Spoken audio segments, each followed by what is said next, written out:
mulai tahun 90-an tidak pernah ada satu manusia pun yang bisa masuk ke sini. Nah, ada kejadian tanggal 5 Syawal tahun 881.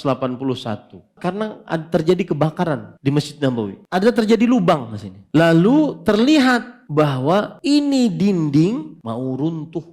Nah, lihat, bentuknya selalu ada apa? Limasnya begitu ya, limasnya. Kemudian ditutupi. Nah, ini yang saya bilang ada kubah lagi. Kubah halus ya, dibawa di dalam tadi.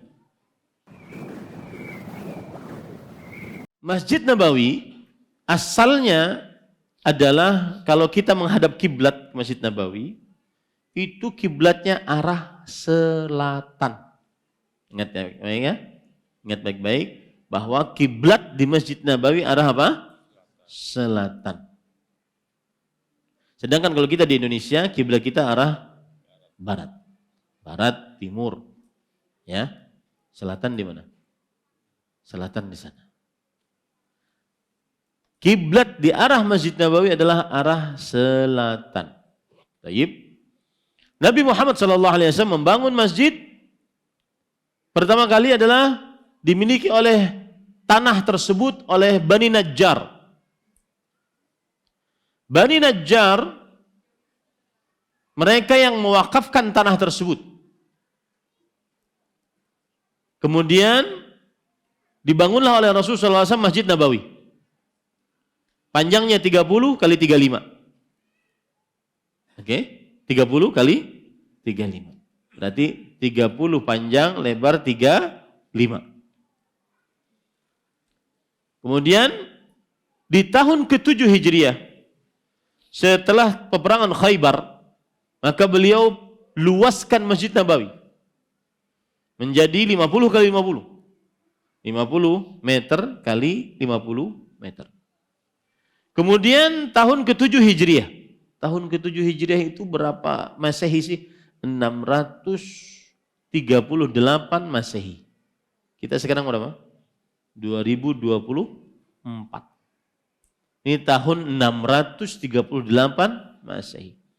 Di zaman Umar bin Khattab radhiyallahu anhu, beliau melakukan perluasan Masjid Nabawi arah selatan. Berarti arah apa? Kiblat. Arah selatan, arah barat, dan arah utara. Kenapa demikian? Karena di arah timur ada kuburan Nabi Muhammad SAW dan sahabat beliau Abu Bakar As-Siddiq radhiyallahu anhu. Yang akan kita lihat nanti gambar-gambarnya. Kemudian pada tahun 29 Hijriah, bertepatan dengan 649 Masehi, Amirul Mukminin yang kedua, Al-Khalifah Ar-Rashid yang ketiga, Utsman bin Affan radhiyallahu anhu, beliau membangun kembali perluasan untuk Masjid Nabawi. Sama di arah selatan, barat, dan utara. Kenapa? Karena di arah timur ada apa tadi? Kuburan Nabi Muhammad SAW dan ditambah kuburan dua, Abu Bakar dan Umar radhiyallahu anhuma. Kemudian, nah ini menarik. Di zaman kekhalifahan dari Daulah Umayyah, ada khalifah yang bernama Al-Walid bin Abdul Malik. Pada tahun 88 Hijriah, bertepatan dengan 706 Masehi. Dan saat itu sudah tidak ada lagi istri-istri Nabi. Seluruh istri Nabi wafat sebelum tahun itu. Tahun 88 Hijriah. Gubernur Madinah pada saat itu adalah Umar bin Abdul Aziz, yang nanti beliau menjadi khalifah pada zamannya. Dan beliau disebut-sebut sebagai Al-Khalifah Rashid Al-Khamis. Khalifah yang baik, yang Rashid, yang kelima. Khalifah Rashidah ada 4, Abu Bakar, Umar, Utsman, Ali. Kemudian di zaman tabi'in terulang Khalifah Rashid Disebut sebagai yang kelima. Kenapa? Karena di zaman beliau rakyatnya sama persis dengan di zaman yang empat ini. Adil, makmur, sentosa, dan seterusnya. Nah, tahun ke-88 inilah akhirnya dijadikan perluasan. Perluasan. Kenapa terjadi perluasan para ikhwan? Saya gambar dulu kayaknya nih. Maaf ya. Jadi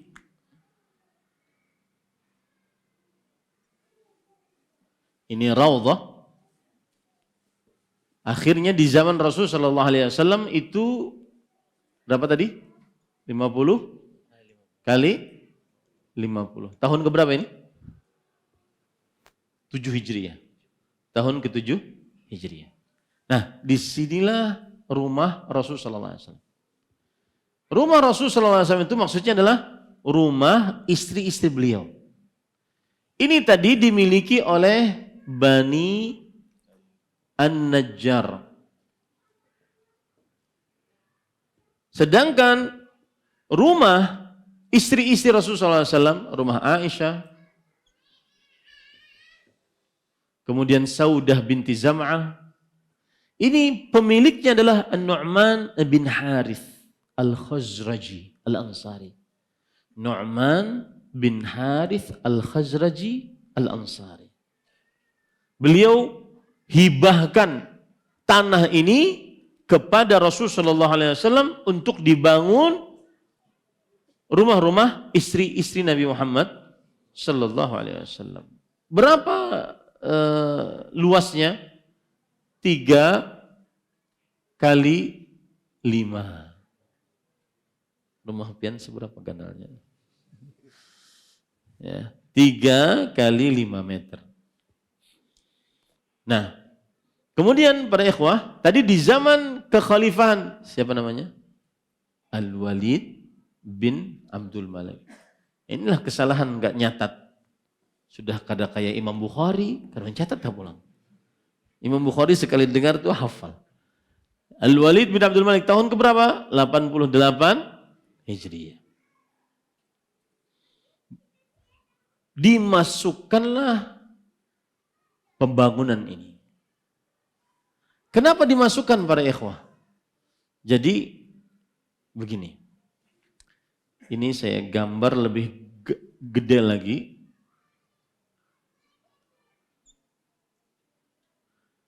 Ini anggap saja kamar Aisyah radhiyallahu anha. Di sini beliau diam. Di sini kuburan suami beliau, bapak beliau, teman bapak beliau. Rasulullah sallallahu alaihi wasallam, Abu Bakar, Utsman. Pas di pundak. Kepalanya Abu Bakar Siddiq pas di pundak Rasulullah SAW. Kepalanya Umar pas di pundak Abu Bakar Siddiq radhiyallahu anhu. Di sini ada penghalang. Kemudian pada ikhwan yang dirahmati oleh Allah Subhanahu wa taala, kemudian di sini diberikan dinding. Dan ceritanya panjang, dindingnya ada 2 lapis lagi. Oke. Kemudian setelah itu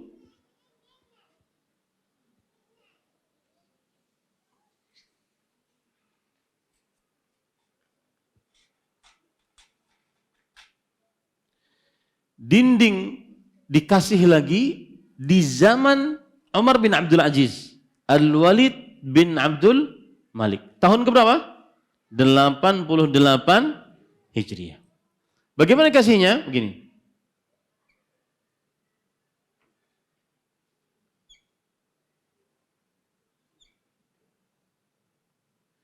Ini kira-kira 14 meter tingginya.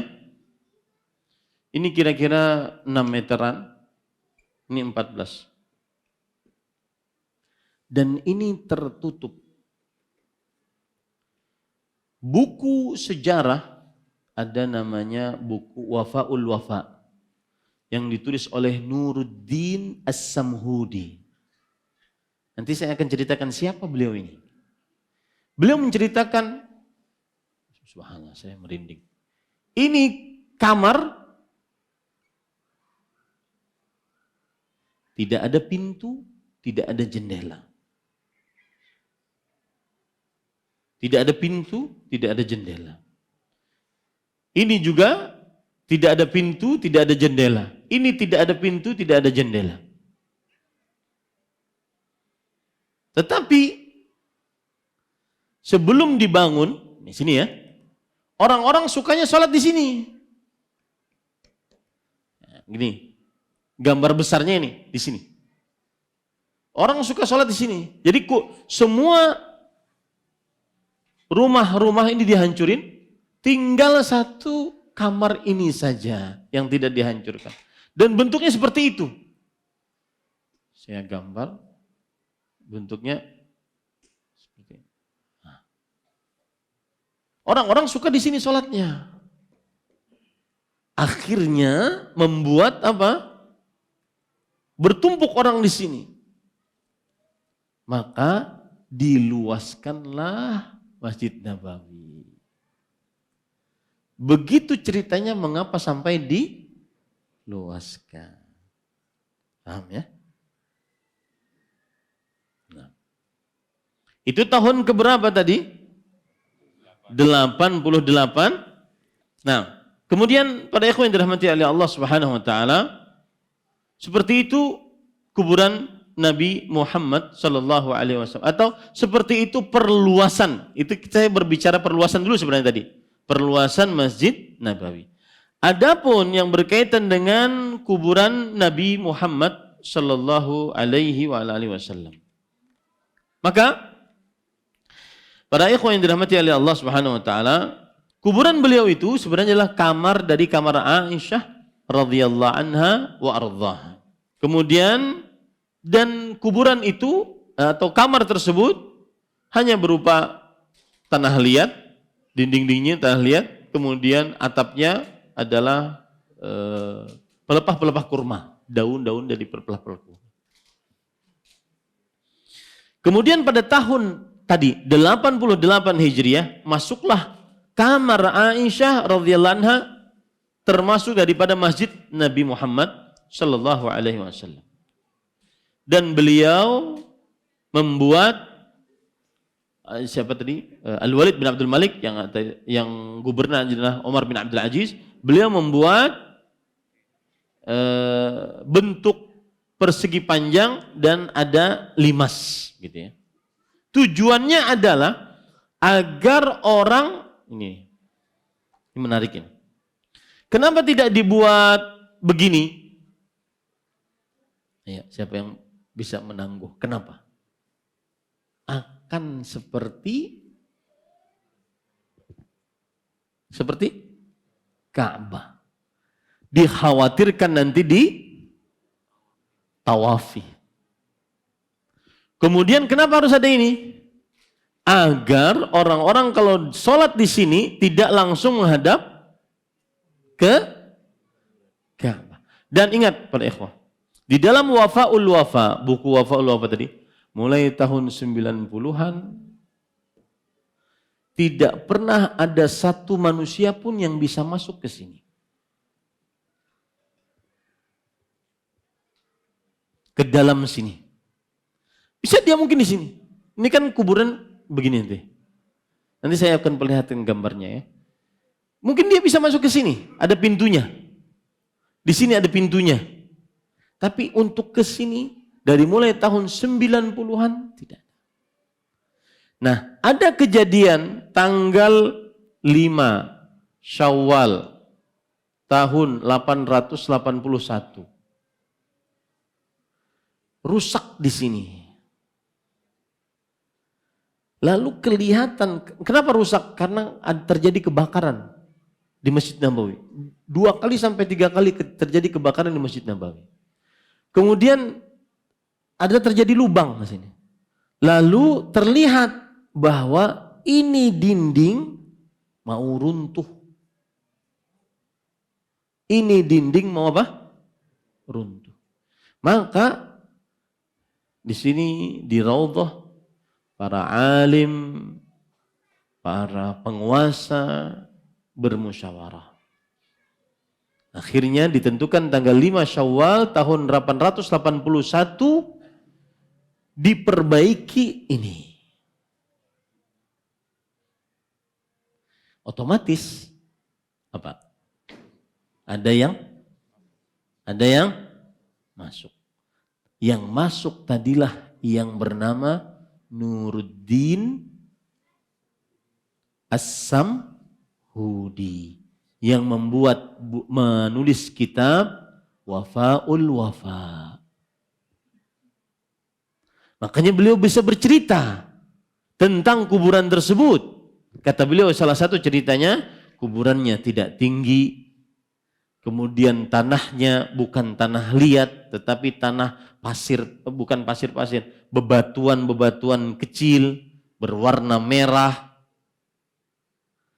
Kemudian tanahnya lebih rendah daripada Masjid Nabawi sekitar 60 cm karena jatuh. Kemudian baru diperbaiki di sini. Baru diperbaiki di sini, semenjak itu sampai sekarang tidak ada yang bisa masuk lagi. Kalau ada yang bisa masuk hanya di sini. Ini penziarah di sini nih. Ya, ada pagar-pagar kan? Kemudian ada jarak antara pagar itu dengan kubah, dengan apa? Kelambu. Paling masuknya bisa di sini saja. Adapun masuk ke dalam tidak akan pernah bisa.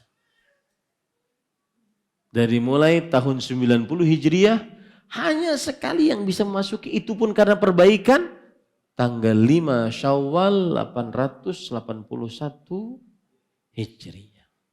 Sampai sekarang.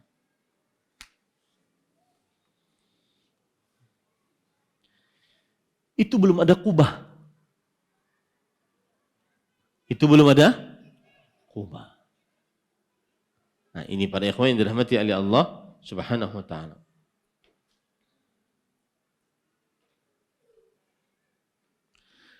Kemudian tahun 557 Hijriah ada seorang pemimpin namanya Nuruddin Zanki. Beliau menggali di seputar sini. Menggali seputar sini. Kemudian diisi dengan rasas timah. Dan penggaliannya dalam. Diisi dengan timah dan kemudian setelah itu tidak ada yang bisa masuk lagi. Dan ini sesuai dengan hadis Rasulullah SAW bahwa ya Allah jangan jadikan kuburanku sebagai berhala yang disembah. Tahun 668 bertepatan dengan 1469 Masehi. Ada sultan namanya Zahir Baybaras. Beliau mengirimkan pagar yang tingginya 3 meter dan mempunyai 3 pintu. Ya. Yang mengelilingi ini. Tahun berapa itu? 668 oleh Sultan Zahir Baybaras. Pagar yang mengelilingi ini semua dan mempunyai 3 pintu. Artinya memang bisa masuk, tetapi nggak mungkin masuk ke sini. Pagar yang kedua atau dinding yang pertama, dinding yang kedua nggak mungkin bisa masuk. Bisa masuknya cuma sini-sini. Paham? Ya. Kemudian para ikhwan yang dirahmati oleh Allah Subhanahu wa taala, tahun 886 Hijriah, bertepatan dengan 1481 Masehi, terjadi kebakaran di Masjid Nabawi. Lalu setelah itu datang sultan yang bernama Sultan Qaitabai. Beliaulah yang membangun pagar ini yang kita sekarang lihat. Pagar-pagar hijau ini. Hah? Ini nih. Tahun berapa itu adanya? 886 Hijriyah. Ulun pernah sebelum ke Madinah ada yang berpesan, Din, kalau ikam sampai sana supaya jadi penceramah hebat, jilat itu pagar. Itu padahal adanya baru 886 Hijriyah. Ini para ikhwan yang dirahmati oleh Allah Subhanahu wa taala. Taib, mohon maaf sedikit lagi Kubah, tentang Kubah ya. Kubah belum ada di zaman Nabi Muhammad SAW sampai tahun 700 Hijriah. Belum ada. Nah, ketika Al-Walid bin Abdul Malik, sang khalifah yang memasukkan rumah Aisyah radhiyallahu anha ke dalam perluasan Masjid Nabawi, maka Al-Walid bin Abdul Malik membangun di atas kamar tadi dinding yang terbuat dari tanah. Dinding. Jadi atapnya dibuat atap. Berarti pembuatan atap di atas kuburan tadi terjadi pada zaman Al-Walid bin Abdul Malik. Tahun ke-88 Hijriah. Ya. Kemudian lalu diletakkan kubah di atas kuburan itu. Jadi kubah itu ada dua, Pak. Kubah kecil tepat di atas kuburan Nabi Muhammad SAW dan kubah yang besar yang hijau yang kita lihat sekarang. Kubah kecil di atas tepat di atas kuburan Rasulullah SAW itu diletakkan pada tahun 678 Hijriah. Bertepatan dengan 1279 Masehi.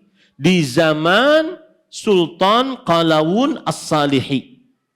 Ya, di zaman Sultan Qalawun As-Salihi. Ini para ikhwan yang dirahmati oleh Allah Subhanahu wa taala. Dan itu disebut dengan Al-Qubbatul Baydha. Itu disebut dengan kubah berwarna putih. Lalu para ikhwan yang dirahmati oleh Allah Subhanahu wa taala, nanti baru setelah itu diangkat lagi ada kubah di atasnya lalu dicat dengan warna hijau. Seperti yang sekarang. Ya, paham ya? Para ikhwan yang dirahmati oleh Allah Subhanahu wa taala. Nah, sekarang kita coba lihat, ada bisa ditampilkan enggak di layar videonya dulu ya, video. Nah, dari awal Mas, dari awal. Nah ini sebentar, mulai dari awal dulu Mas, saya lihat. Nah ini kosong ya, lalu masukkan 6. Nah, ini adalah kuburan Nabi Muhammad SAW. Ada sebentar. Ya, ini kuburan Nabi Muhammad SAW. Maaf ya. Ini ada kiblat ke sini. Ya, biar nggak bingung. Ini ada kiblat ke sini. Pokoknya yang arah ada limasnya itu membelakangi kiblat. Ya. Agar orang kalau sholat tidak menghadap kepada kuburan secara langsung. Arah kiblat pokoknya di sini. Nah, ini kuburan Rasulullah SAW, kemudian di belakangnya pas di katif, yaitu di pundaknya, kuburan Abu Bakar As-Siddiq, kemudian kuburan Aisyah radhiyallahu anha. Nah, terus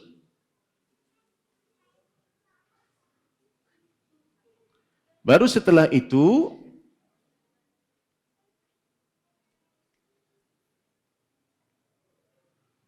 dan saya sebutkan tadi bahwa ketika Nuruddin As-Samhudi tadi masuk, maka dia sudah menurun sekitar 60 cm ya.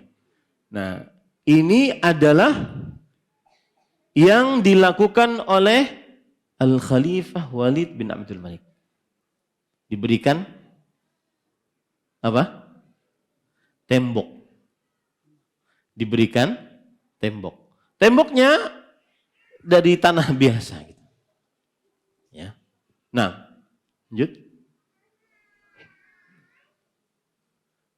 Dan dari sini sudah yang dikatakan oleh Nuruddin siapa tadi? As-Samhudi, tidak ada pintu, tidak ada jendela. Nah, ini tadi zaman siapa?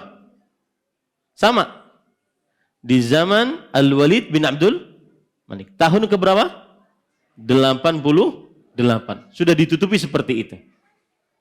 Sudah ditutupi. Nah, lanjut.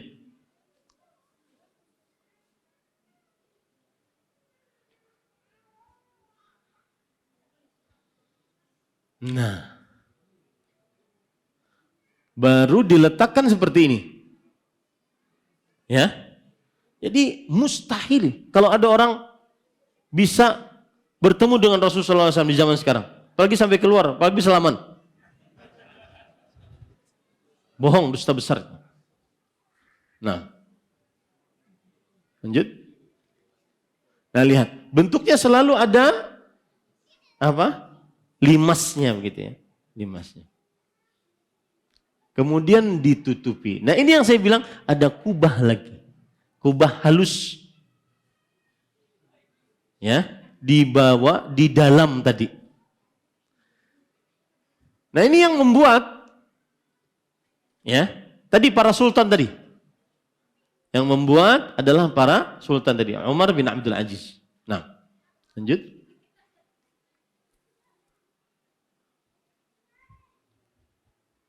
Nah,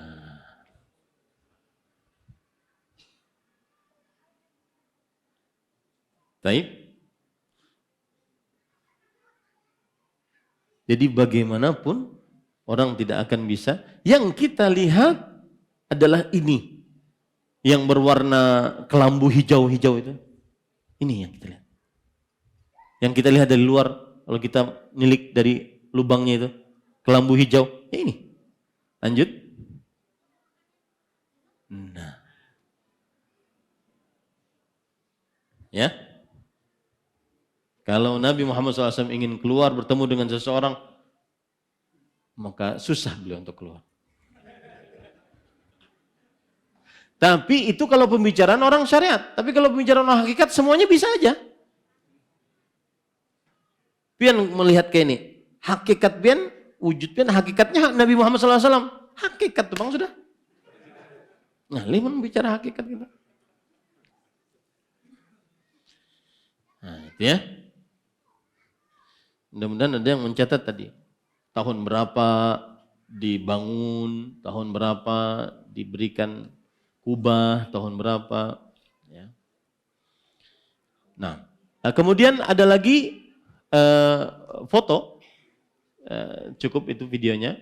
Silahkan lihatkan fotonya yang saya kirim tadi. Nah, perhatikan ini. Sekarang ulun di sini. Empat Allah.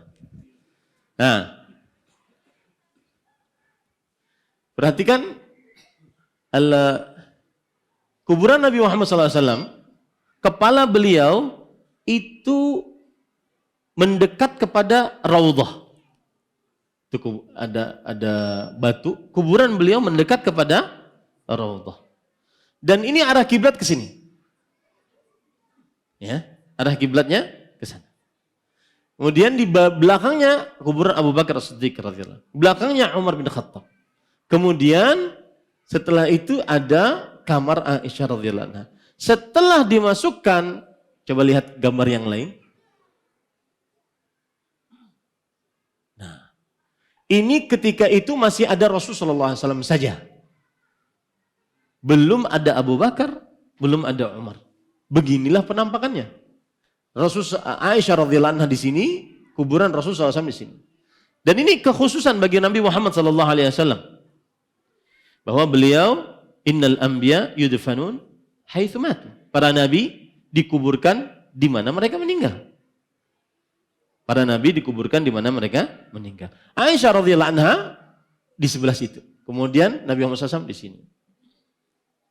Jadi kalau seandainya ada orang yang mengatakan bahwasanya tidak boleh sholat di kuburan, bagaimana nggak boleh Aisyah saja sholat di situ? Maka kita katakan itu kekhususan bagi Aisyah radhiyallahu anha, karena beliau sholat di kuburan, di kamar yang di situ ada kuburan suami beliau radhiyallahu anha wa ardhaha. Baik, gambar yang lain. Nah, ini kuburan Nabi Muhammad SAW. Ya, Di kiblat di sini, kiblat di sebelah sini. Ini adalah Aisyah. Nah, gambar pertama tadi, yang satu lagi. Nah, ini ketika sudah ada dua sahabat beliau, maka beliau tutup dengan dinding. Baik, yang kira-kira yang mau runtuh tadi yang mana? Nih. Pas bertepatan dengan kuburan Umar bin Khattab. Jadi terlihat kan kebakaran tuh. Kemudian terlihat dia di lubang, kuburannya dindingnya mau menimpa ke kuburan. Akhirnya diperbaiki. Disitulah Allah bertakdir pada tanggal 5 Syawal. Dan itu sudah tercatat dalam buku sejarah. Dan sejarah tidak pernah bohong. 5 Syawal tahun 881 Hijriah.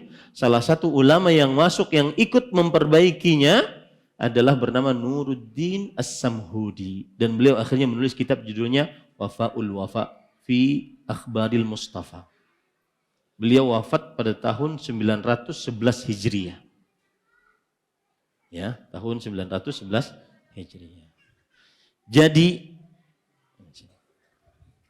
para ikhwan yang dirahmati oleh Allah Subhanahu wa taala, kalau ada yang beralasan setelah ini kuburan Nabi Muhammad sallallahu alaihi wasallam pun diberikan kubah, kuburan Rasul sallallahu alaihi wasallam pun dibangun, maka jawabannya tidak demikian. Ya, tidak demikian. Dan itu semua terjadi setelah seluruh sahabat Rasul sallallahu alaihi wasallam di kota Madinah wafat. Tidak ada lagi tersisa tahun 88 Hijriah tersebut, tidak ada lagi tersisa sahabat Rasul sallallahu alaihi wasallam. Yang paling terakhir meninggal dari sahabat Rasul sallallahu alaihi wasallam di kota Madinah kalau tidak salah Abu Tufail. Tahun 78 Hijriah, 10 tahun sebelumnya. Terima kasih. Jazakumullah khairan wa barakallahu fikum. Video ini dibuat atas partisipasi dari donasi Anda. Semoga menjadi amal jariah bagi Anda semuanya.